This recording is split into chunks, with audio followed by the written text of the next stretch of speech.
ভরা মৌসুমে ইলিশের দাম আকাশচুম্বী। ভরা মৌসুমে ক্রয় করতে না পারায় হতাশায় ভুগছেন ভোক্তারা।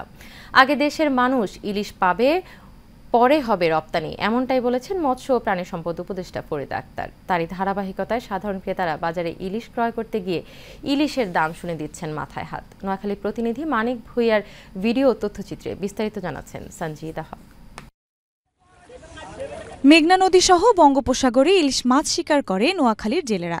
আর এই মাছ বিক্রি হয় জেলার সোনাপুর, খাসেরহাট, চৌমুহনী, মাইজদি বাজার সহ বিভিন্ন বাজারে।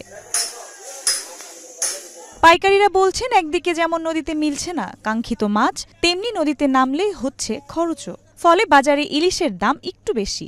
এখানে ফেসবুকে দেখাইছে মাছের দাম কম, কিন্তু বাজারে আসছে মাছের দাম বেশি।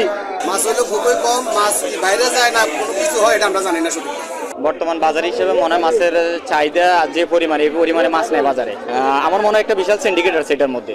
বাজারে জাটকা বিক্রি হচ্ছে 500 থেকে শুরু করে 800 টাকায়, আর কেজি দরে ইলিশ বিক্রি হচ্ছে 1500 থেকে 2000 টাকায় বা তার উপরে।